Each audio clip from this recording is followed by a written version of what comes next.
Good evening, everyone. Welcome to another episode of the Lacy Johnson podcast. We are on every week, Wednesdays at 6 p.m., so join us. As long as you're at it, go out to lacyjohnson.com, subscribe to the channel, click the notification bell. We got an online store out there. Go out and purchase some merchandise. Just support the show. If you want to donate, you can also do that. We committed to getting better.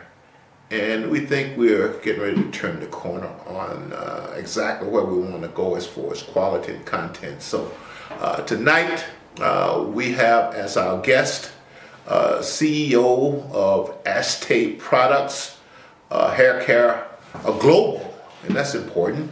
Hair care products, black-owned hair care products company located, at least headquarters in Greensboro, North Carolina. Her name is Taylor Woods, a young, vibrant, intelligent, hard-working, tenacious young sister.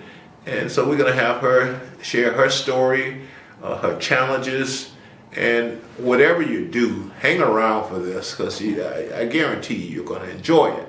First of all, Valentine's Day. I hope everyone got with their sweethearts and let them know how much they appreciate them and had a great Valentine's Day. For me, Valentine's Day is also my wedding anniversary. So on Valentine's Day, Betty and I celebrated our 36th wedding anniversary. We've been together 46 years, so and it always remind me when I was in the hospital, and we'll talk about that a little later, all the staff was, when they found out we had been married so long, asked us what was the secret. And I basically told them God, family. We were committed to God, family, and each other. And I think we were both just good people. And we adjusted to the changes in us, to the changes in our marriage as time went on. And that's very important. So you can do it too.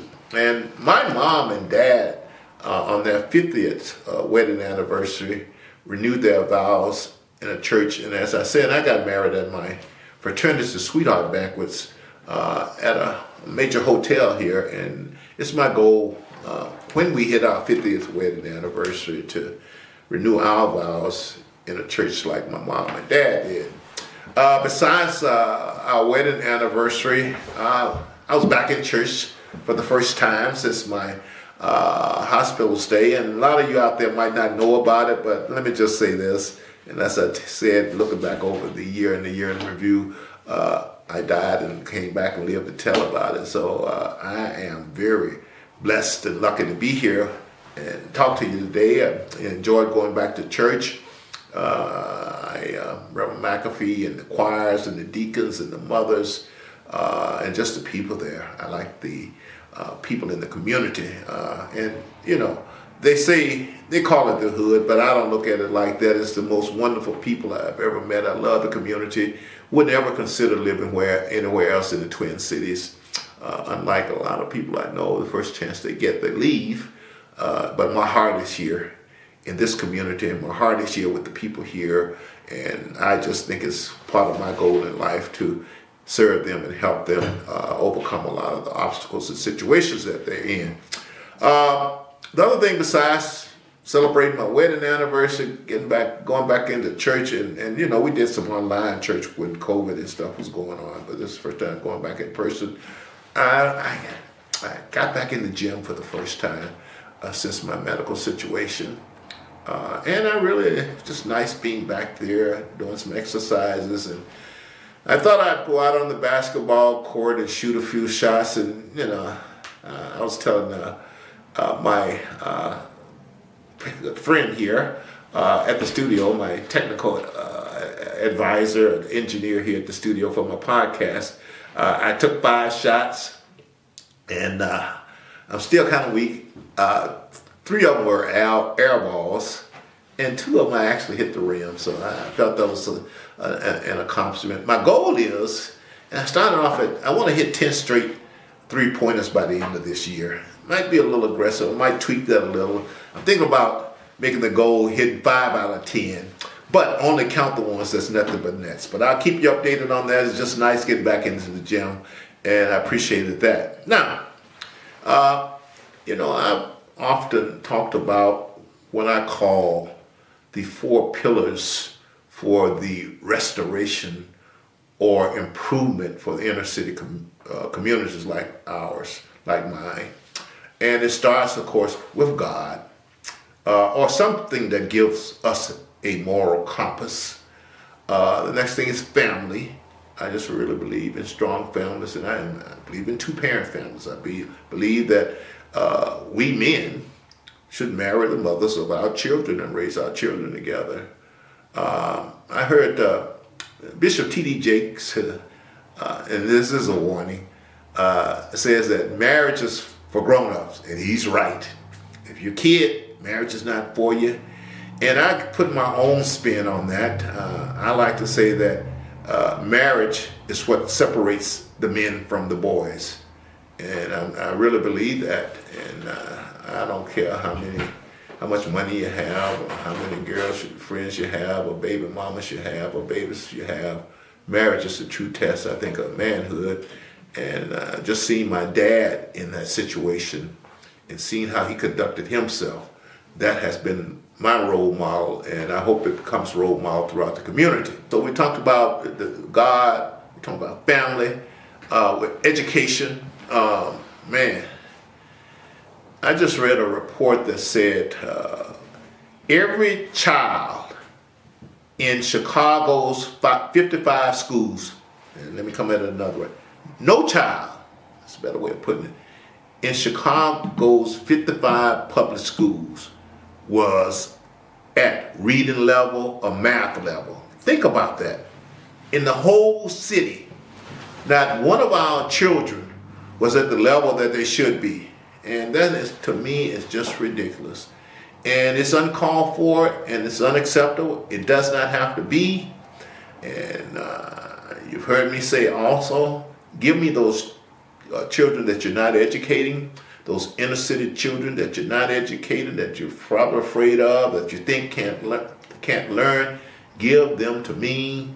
Give me a piece of chalk and a chalkboard, and I will educate them. We will educate them. And I don't want to imply anything I can do by myself, because everything requires a team of people with a common goal, a common vision, and a common commitment. And you give me that and give me those children based on how I know the children that we're talking about, how I know the community, and I have worked with them. I did help start up a charter school. I've been out into the community. I've worked in education settings with these inner city children, including gangbangers, and I know we can educate these children better than what the public school system is doing right now. So, the 4 pillars for the improvement or restoration of these inner city community: God, family, schools, and businesses. Business development, for-profit business development. And I know there's a role for nonprofit, but that's someone else's lane. I'm for developing for-profit global businesses in technology, in investment, and in what we're talking about today, consumer products. And so in all fields, we need to compete. And look, I'm not concerned whether or not the playing field is fair. That doesn't concern me, because I think we're talented enough to overcome even unfairness. And I often say that I kind of have the same attitude in life as I had when I was playing sports. It didn't matter to me what you did or whether you cheated or anything. It's just a challenge to me. In fact, I enjoy beating cheaters and people who want to cut corners. So that's my attitude I have in business, and I have that because I know we can do it. Now, along the area of business, I'd say about 5 years ago, I met a young black entrepreneur. He had developed a software, e-commerce retail software, and I really liked the product. I hesitate to say this because sometimes people give me a hard time. But when I met him, I'm like, hey, I've been looking for a black Bill Gates all my life. And we had a nice little conversation. Now, he explained to me that his general plans were to develop this company and start selling this product and get it to the point where it's worth tens of millions of dollars or $100 million, sell it, and go and start a social justice movement. And as soon as I heard that, I'm like, hey, look, we have enough people out fighting for social justice. What we need is political justice, and we need financial justice. And so I want you to consider, instead of fighting for social justice when you sell your business and ready to get out of the world of entrepreneurship, consider financial justice and help develop businesses and global businesses and things like that. And sooner or later, he came around and said, hey, that's what I'm going to do. That makes sense. And let me say this. We hear nowadays a lot of talk about diversity, equity, and inclusion. But you know, it's very seldom we hear about it as far as the money is concerned. Look, my goal and what I want to focus on and what I like, and it may not happen in my lifetime, I want to see diversity, equity, and inclusion in the billionaire class, in the multimillionaire class. That's where I want to see it at. That's what I want to focus on. You can focus on it in all education and everything else. When it comes to the money, that's where I want to see it at.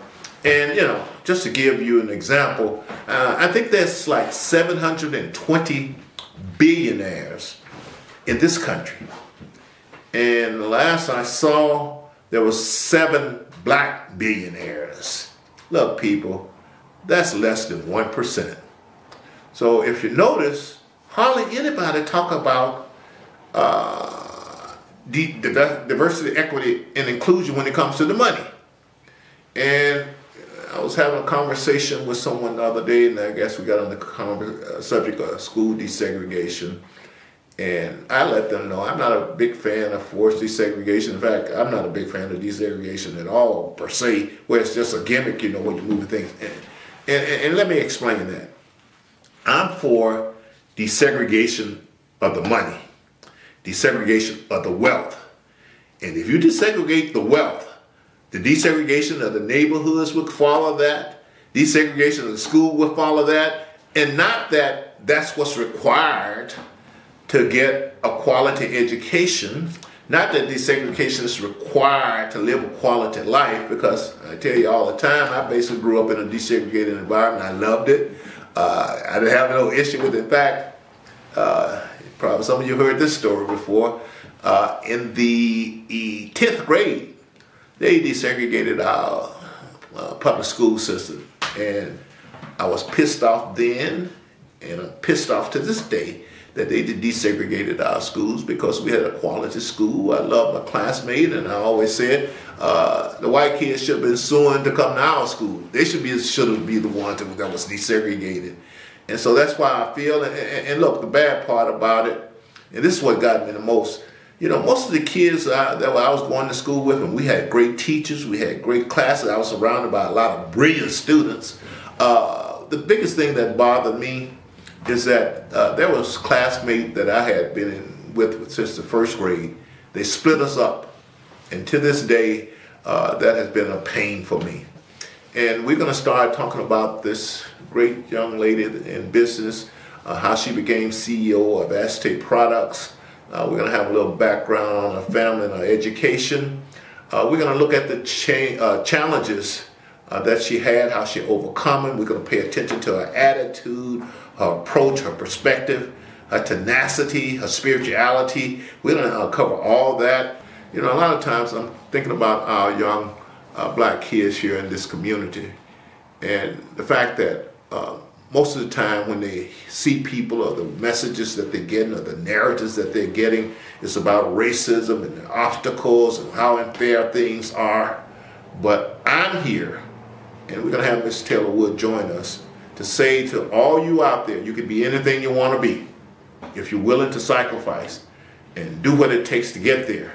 There's nothing can stop you, and that's what my message is going to be today. So as soon as we take a little short break, I'm going to bring on Miss Taylor Woods, and I guarantee you're going to enjoy her. Thanks. Okay, everyone, as promised, We have a very special guest this evening, Miss Taylor Woods, CEO of Ashtae Products. Is what I read. That's probably an official name that she'll correct me on. And I heard of this young lady while visiting Greensboro, North Carolina, and I just got excited about her accomplishments in life. And we are always here to stress achievements and people who overcome all types of obstacles. We don't believe in making excuses for not achieving. We know life is tough and unfair at times, and there's all kinds of obstacles that we have to overcome. And we just want to let our young people know, because they hear a whole lot of negative stuff that make them think, and actually be some of it make them think they don't even want to go out of the house, get out of bed and go out of the house, so that the world is so bad. So we are here to present the other side of the story. So welcome everyone, Miss Ashtae Woods, and welcome Ashtae. Thanks for appearing on our program. Hey, hey, hey, thank you so much. Yes, you got it right. My name is Taylor, CEO of Ashtae Products. So, yes, sometimes people be like, oh, hey, there goes Miss Ashtae. Well, as our audience can see, like I said, I have to do a little research on my guest. And I started looking at some of the things that you were involved in and your personality come through. And as it's coming through now, that this is a very positive, energetic, intelligent, beautiful young lady. And that it all comes through. So the audience can see that right now.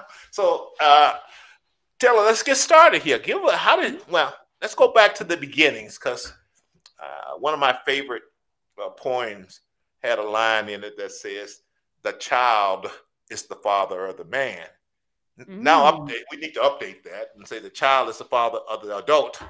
But tell us a little bit about your childhood and your family that you grew up in, and what would have perhaps predicted that you grow up to be this global, CEO of this global beauty supply company. Yeah. So, a little bit about me. I have a younger sister named Ashley, and when my sister and I were younger, my mom ran a hair salon. She was a cosmetologist, and they started working with our hair. And my father's African American, my mother's Dominican, and so they were like, you know what? We need to find a product, or at that time it was make a product that works for these girls' hair. And so that's when my dad decided to create Ashtae Products. And so it's named after my sister and I, right? Oh yeah, Ashtae, Ashley and Taylor. I love it.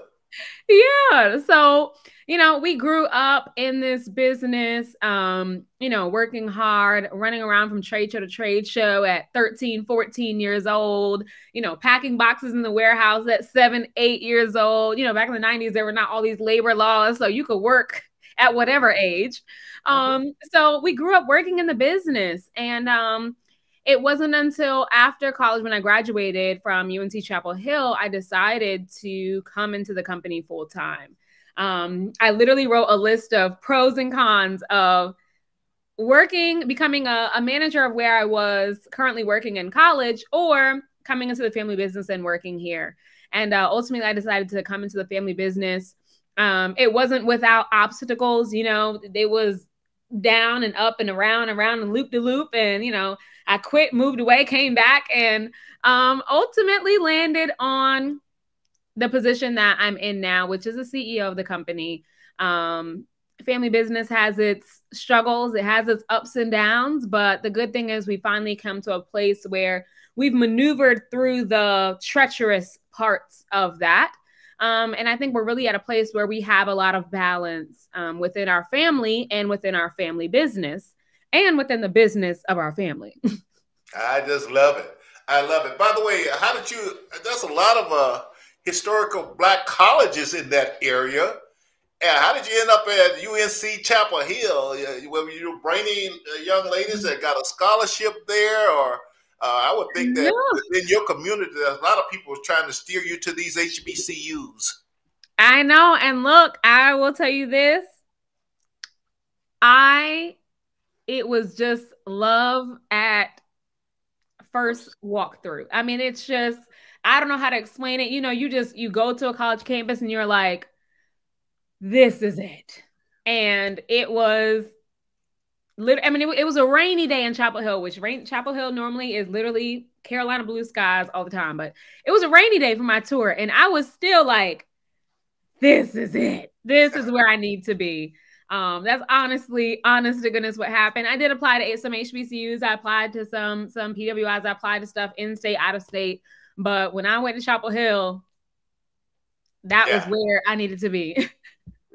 Well, I attended University of Minnesota, but see, when I was growing up, people don't realize that University of Minnesota Twin Cities campus was the largest college in the country. Had more students than anybody at the time. I did not know that. Yeah, at one time, University of Minnesota had more students than any colleges in the country.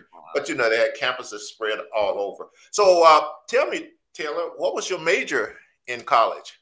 It was actually journalism and mass communications. Oh, okay. Well, that explains some of your basically how you come across on the media and stuff like that, and we'll get into that a little bit. So tell us about the company, what type of products you sell, where your markets are, if there's any plans to grow your market. Just give us a little background in those areas. Absolutely. So we sell hair care products. The name of our line is called Ashtae. So we sell Ashtae products to licensed cosmetologists across the US, Canada, Caribbean islands, and now also in Africa. Literally just last week, we just picked up a distributor in Ghana. We now have distribution in Ghana. But Caribbean islands we're in, from St. Croix to Martinique, Guadeloupe, Bahamas, Jamaica, and then all across the US, and then the western part of Canada, like Toronto, Quebec area as well. Eastern part of Canada.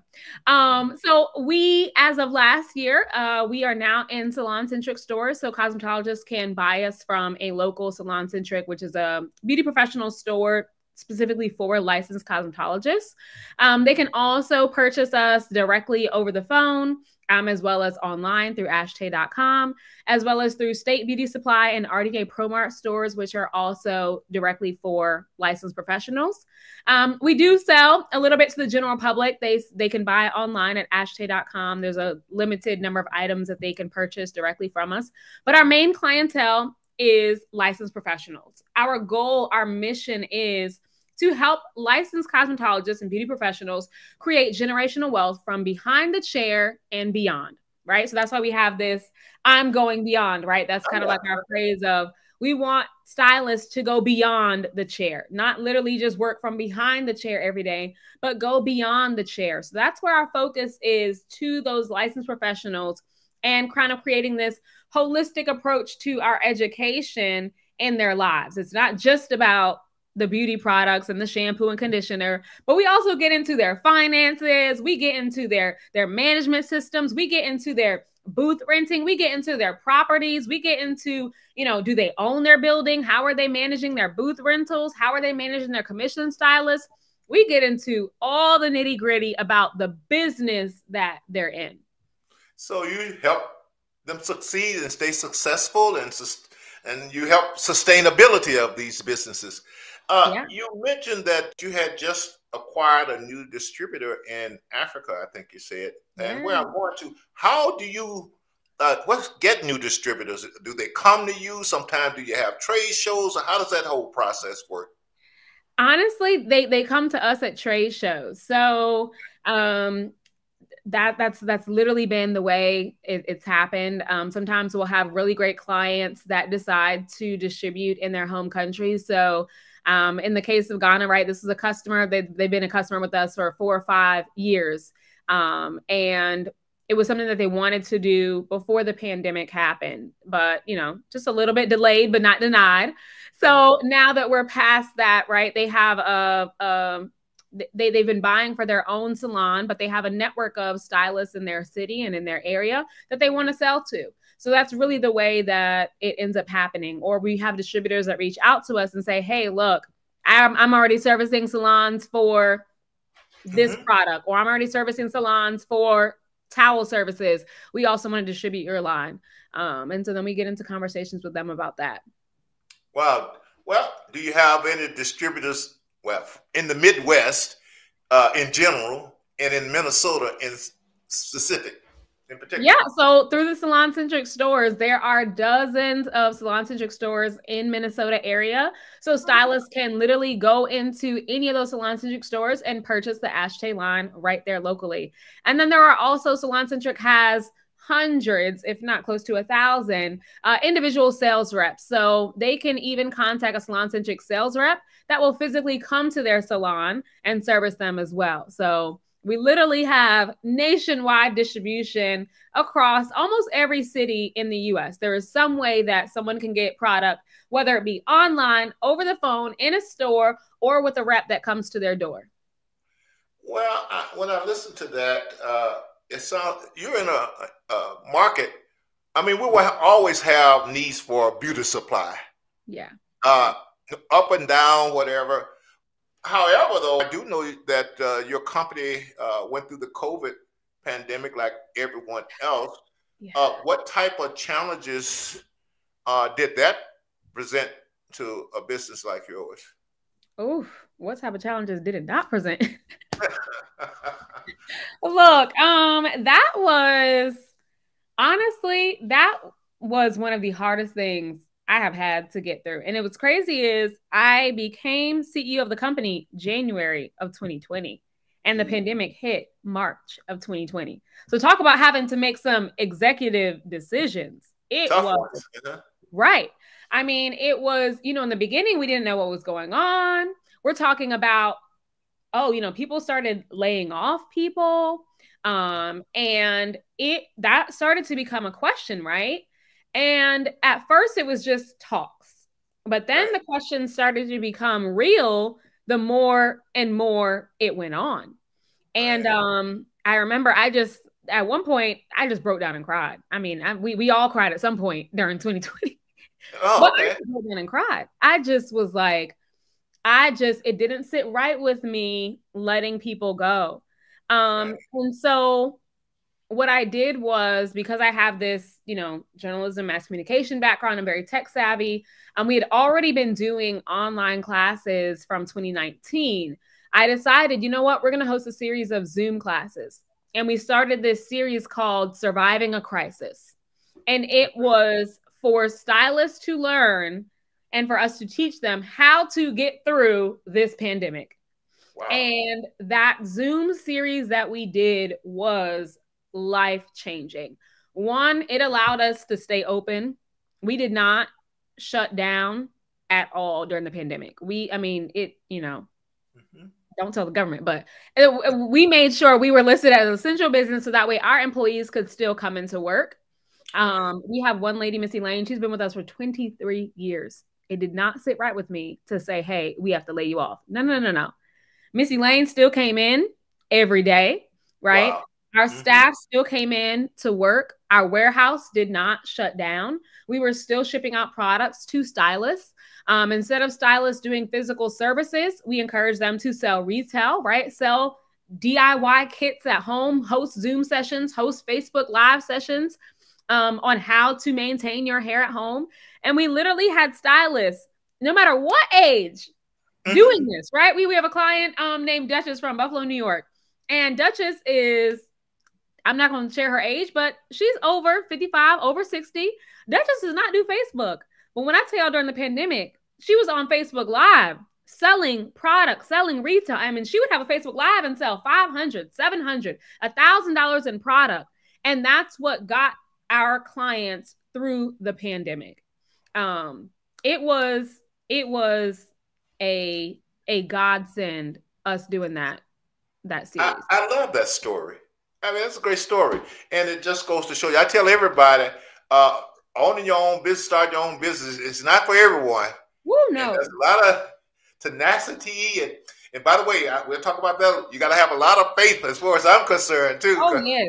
Oh yes. To see you through those times. Now, you mentioned that I think I heard you say that your the business you're in was categorized as essential, and you were allowed to stay open. Did I understand that correctly? So, so the beauty supply company was categorized as essential, how about the beauty shops and the barber shops themselves, your end customers? From what I'm hearing, they were not classified as essential, huh? Yeah. Unfortunately, no, they weren't. And Yeah. that's why they had to pivot. Yeah. Which is another class we had. We had a class called Pivoting During a Pandemic. Right. But they had to pivot to literally doing online sales, doing drop-offs. And our community, first of all, you're not going to shut people down for 3 months and we're still going to be able to survive off of a $1,200 check. That's just not going to work. The math does not math on that. So, I have no proof. However, I heard that there were some folk that just closed the drapes and parked in the back. Oh, and yeah. we're still taking folk. Now, I have no proof. You can't quote me on that. That is off the record. But Right. that's just what I heard through the grapevine was happening. Well, and I'll interject a little story here too. My barber here in Minnesota was a non-essential also. And my barber, and he's a hardworking guy, got a family to take care of, mortgages.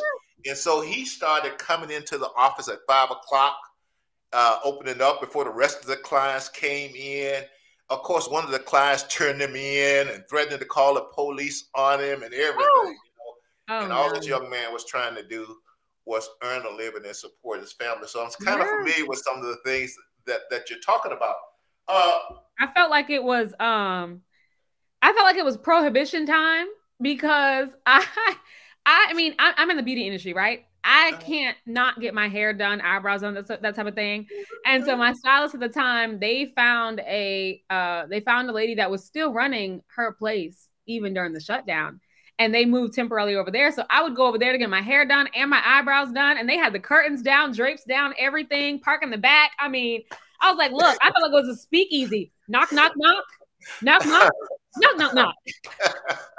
Well, Taylor, I hope the statute of limitations has run out on your breaking the law like that. That was just a hypothetical. That did not actually happen. It's hypothetical. Right. So you might have done that. Like OJ said, if I had done it. If I had done it, that's what would have happened.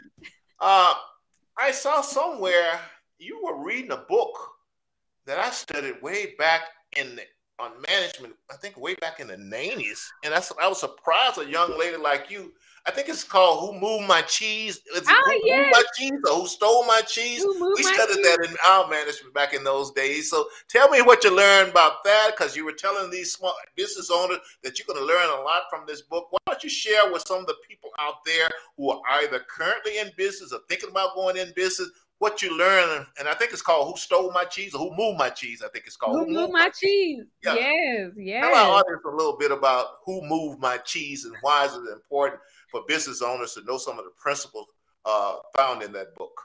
Yeah, it's such a great book. It's such a quick read. Honestly, everybody in life, business owner or not, you have to read that book, right? It talks about just short summary, right?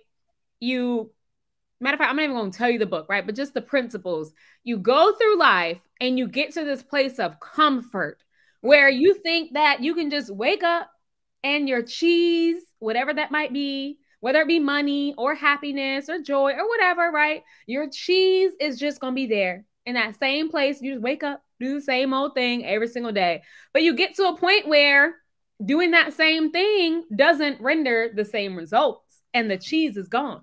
The cheese is in another room. The cheese is in another, Zoom. It's in another place. It's in another planet. And you have to go out and seek out that cheese. You have to do something different than what you did before.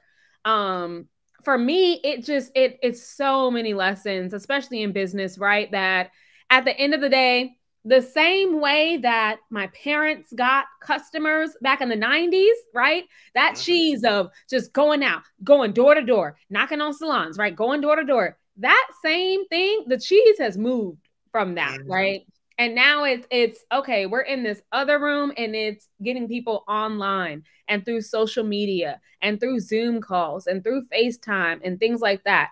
So that the Who Moved My Cheese, it just has so many different principles you can apply, like even to your life, right? Like people are older generation, right? There's this major technology gap.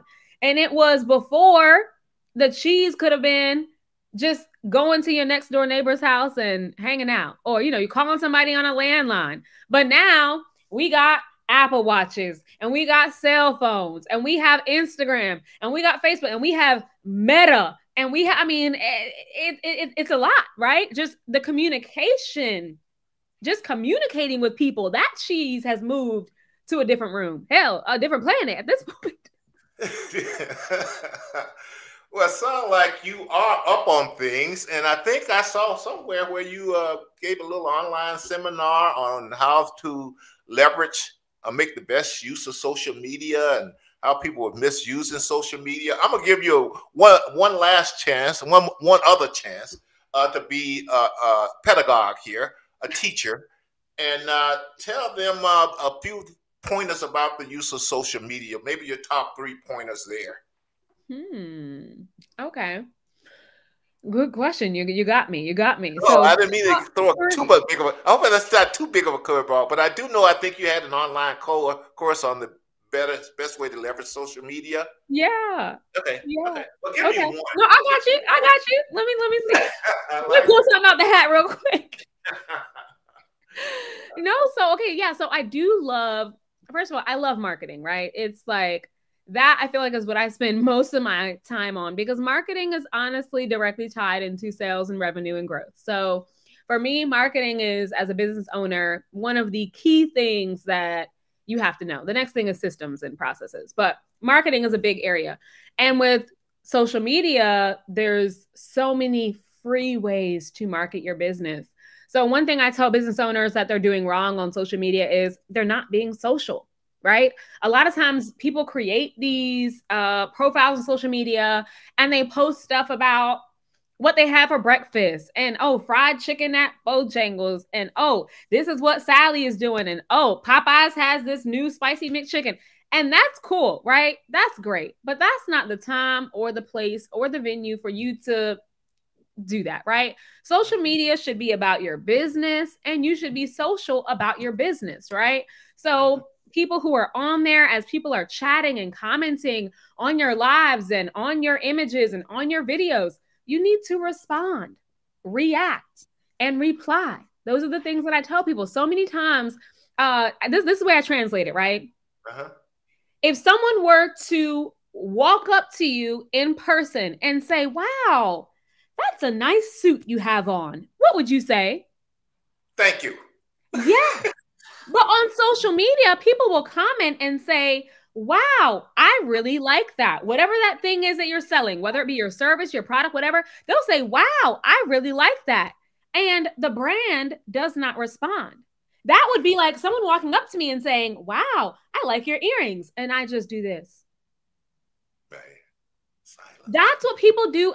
I see that so many times small businesses do on social media, right? Not being social. Literally treat it like it was somebody talking to you face to face. If somebody says something to you, say something back. I get it's on a phone. I get it's through a computer, right? And that kind of makes it weird for people. But seriously, just say something back. Say thank you. Say, "Oh, girl, thank you." Oh, hit them with an emoji. Hit them with a smiley face. Something. Respond, react. That is like my number one pet peeve I see on social media from small business owners. The second thing I see is people are not reachable or do not have basic information about their business, right? Especially if they're an in-person business. Things like having their address, their hours of operation, their email, their phone number, frequently asked questions, right? I feel like every single business should have some basic frequently asked questions, right? How do I get there? What does the parking situation look like? What does the inside place look like? What do I need to bring? How do I order from you? How long does shipping take? All these frequently asked questions, just answer them up front. Nowadays, consumers want to be very educated before they buy, shop, or go to you for a service. So educate them in advance. Look, those are 2 tips. That's all I got for them. Those are 2 big ones. Okay, 2 big ones. I like this lady. So you got these offices. Well, you got these customers all over the globe, and from what I've seen on your social media, every once in a while you have a chance to visit some of these places. Yeah. We'll come back and talk about Dubai later, but tell me some of the other places that you've been around the world on business trip. We used to call it in engineering, we used to call them boondoggles, but you're really going there to take care of boondoggles. But we were only half joking, especially if they were nice places. If there was kind of like, out in the middle of, I'm not going to name a state, in the middle of nowhere, we didn't call them boondoggles, but it was like LA or New York, or, some of them Miami or something like that. Yeah. But anyway, tell me about the other places you've had the opportunity to go and build your business and just make it better. Yeah. I mean, I'll give you two sides, right? One side is we do different events and trade shows in various cities. So we'll be in New York next month. We'll be in California in April. We'll be in New Orleans, down in the Gulf South in April as well. So we do the like domestic cities and we have different events. We had a pop-up event back in several weeks ago for some people in St. Petersburg. And we just like to have fun, right?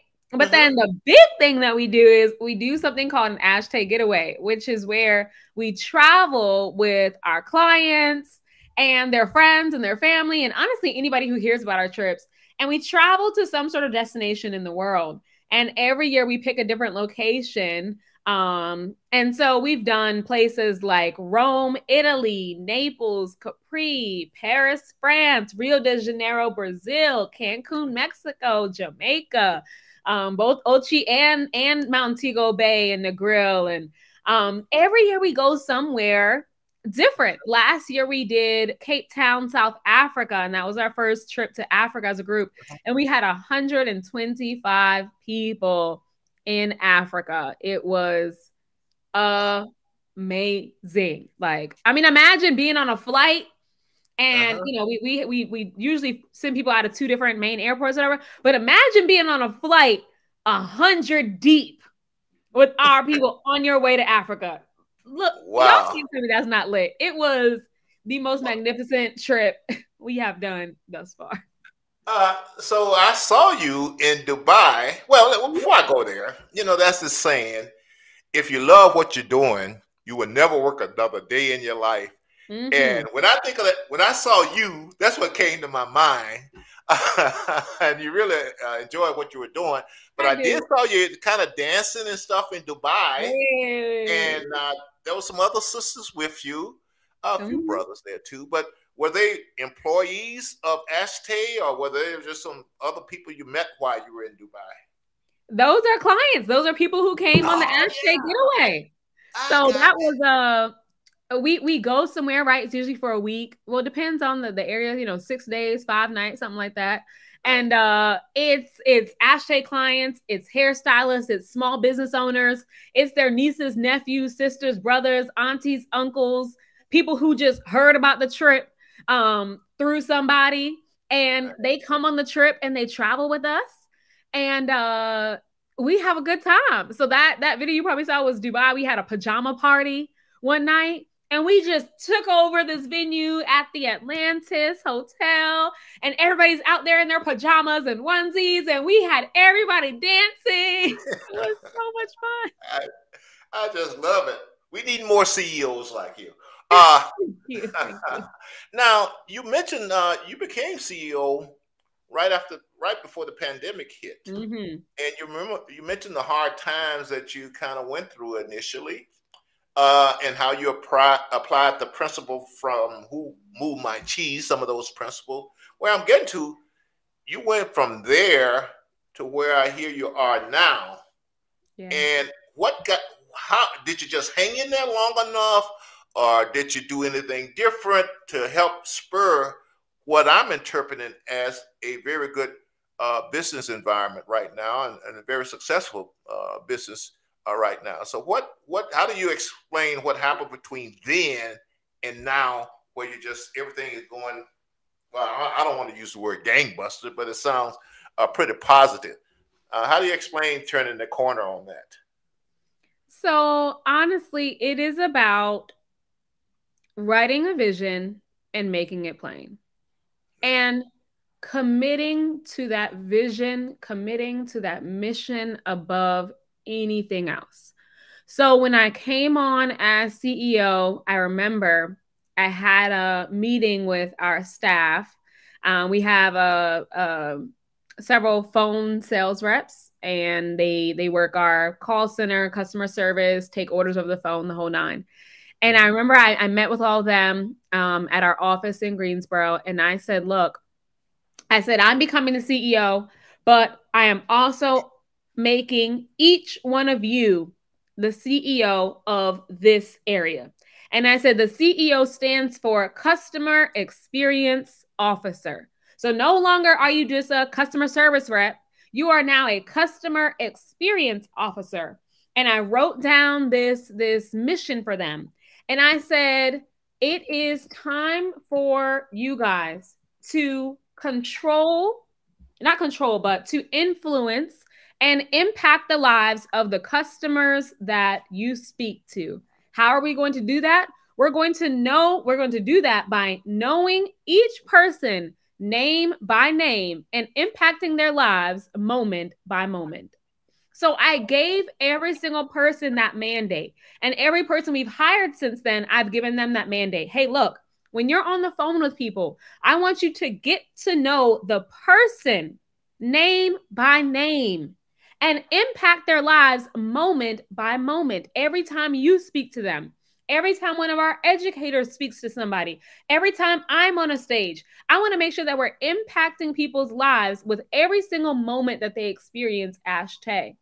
And so I wrote it down. I printed it out for each person. I made sure that they understood that. And every time we meet with even our educational team, I remind them, hey, look, we're going after impact, right? I want us to be impacting lives. This isn't just about selling a bottle of shampoo. This is much, much bigger than that. And so I'm committed to the vision and the mission of the organization more than I am the profit and the money. I like that. So we're gonna have to do part two. We are gonna have to Are do you planning part part two. two? And I will work with your assistant on that. But before we go, because I know your time is busy, also it's precious. Also, could you leave a message for our young people out there once again, who wake up every morning, they hear how unfair life is and how tough life is, and let's face it, you and I are blessed. And like I say, we're going to get into that conversation too the next time around. You and I are blessed with just a stable environment and two parents who just loved us and gave us certain values to live by. But we know that there's a lot of young people out there who are not that blessed and who are hearing how tough it is to succeed and stuff like that. What type of message would you have for those young people out there as far as achievement and setting goals? Okay. I would say this. First of all of us are blessed, no matter what set of circumstances life gives us, right?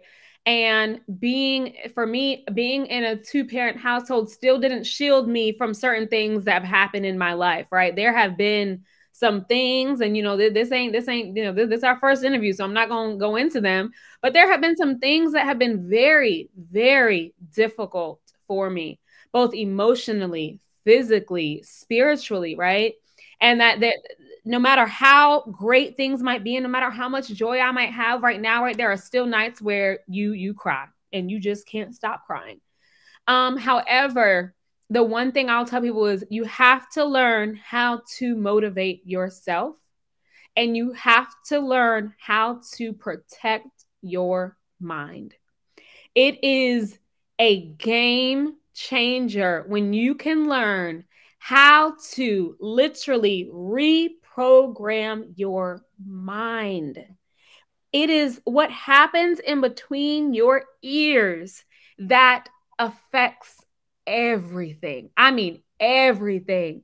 And this means I said, fall of last year, I said, you know what? I want to go through a transformation of my mind because last year I was dealing with so much anxiety. I was having more panic attacks than I can count. It was a very rough year for me mentally. And finally, I said, you know what? I want to get a hold of this. I want to get control of this. And I want to literally transform my mind. And what I did was I started making sure that everything I listened to was positive. Everything, right? I literally Googled motivational video on YouTube, motivational Monday, motivational Tuesday, whatever. Play the first thing that comes up, play the second thing that comes up. And, some of these videos, they're like, you got to get up and wake up and you need to do X, Y, and Z. I mean, some of them are like that. And then some of them are like, Oprah's voice and Oprah telling you about the things you need to do and Steve Harvey's voice and TD Jakes' voice. And I was just listening to those during the daytime every single morning. And then at night, I would listen to, there's this app called the Abide app. I don't have the app, but I listened to it on YouTube. And it was meditations in God's word overnight. And listen to, how to have peace at night through God's word. And it'd be like this 8-hour YouTube video. And I would set that thing on and go to that, going to sleep. I'm going to have peace. I'm going to have transformation. I'm going to be calm. I'm going to be able to get through my day. Affirmation videos. If you're not someone who has affirmations written down, right? I don't necessarily have them written down. I plan to at some point, but I would listen to affirmation videos that say, I'm going to be successful. I'm going to be great. I'm going to do these things. I am great, right? Whether it be Christian affirmations, success affirmations, money mantra affirmations, all of the above. Literally, I would play them every single day. And when I'm not feeling like, I don't feel like getting to it, I'm going to play some music. I would play, I still do play Get Up by Ty Tribbett. Get up. Come on. Girl, you need to get into it today. Drink some coffee, even if you don't feel like it. It's about reprogramming your mind above everything else. And it may sound silly. It may sound simple, but I'm telling you, it works. It works. Not that I made a living with the English. I guess I was tech writer, but John Milton in his epic poem Paradise Lost had a line that says, the mind is its own heaven or hell. And I never forgot that. Oh, so true. So you hit that on the point. So a couple of other things before we go, and we're going to have part 2, by the way. And by the way, I was in Greensboro last week, and at that office complex you have, I think, on Eugene Street, I think, in Greensboro. Someone told me that sometime you hang out there. Sometimes, yeah. Yeah, you got an office there. So maybe next time I'm in Greensboro, we'll grab some coffee or something. But in the meantime, until then, I'll work to get you on again. Okay. All I have to say is go, girl. Thank you, Mr. Johnson. Thank you. It really is. And this has been one of the most pleasurable interviews that I've had. And I understand everything you're saying as far as you go through the trials and tribulations and things and tough times. And I tell people, and people find strength, I haven't had a bad day in my life because the way I look at things, and the way I react to things, and just the strength and tenacity that my parents and people put in me. So once again, Taylor, we're going to do this, and I'll work with your staff to get this done again, because you got a lot more to share with people. I can go on and on. I know. I love it, though. I really love it. And like I said, the next time I'm in Greensboro, if you're around, I'll try to say hi to you. And, I live in Atlanta, Georgia. So if you're down here. Oh, wait a minute. They tell me, someone told me, I think she got an office here. In fact, last week, someone said, I think there she goes right there. And I say, I want to meet her. She's on my show next week. And they say, well, by the time I did whatever I had to do, I think she's gone. Are you ever in Greensboro? I am. I go about once a month, but I'm real in and out. Yeah. Okay. Well, thank you very much, and keep up the great work. Thank you. And all the positive energy until we have you on again. Yes, just sir. Doing the great work. Oh, by the way, one last thing, because it's this business, social, but it's business. How would someone who's interested in being a distributor or doing business with Ashtae products, how would they contact you, the company, by the way? Yeah, so they would just go online to ashtae.com. They can contact us there on the contact us page or send an email to info@ashtae.com. And that's ASHTAE. You know what I mean? Oh, and one other thing, I was watching Columbo last night, and I'm kind of like Columbo. Love I always have Columbus. one other question here before I go. And this is the last question, my audience out there. So you mentioned this lady who you had to lay off during the COVID experience, but she decided she's going to come into work anyway. What's Yeah. her I mean, status? we didn't lay off anybody. So Right. Oh, okay, gotcha. yeah. Gotcha. So she's Yeah. still in there, huh? Yes, yes, she is. She is. Well, you're such a great leader and boss. I can understand that. So have a great day. I will work with someone to have you back on. You keep going like this, you might break a record. I might have to have you on 3 times. Oh my That God. would be a record. So thank you very much, Taylor. Have a great day, and God bless you. And we're going to talk about that during our second part of this interview. Yes. Okay. Let's Okay. get into it. Have a Thank wonderful day. you. Okay. Bye bye.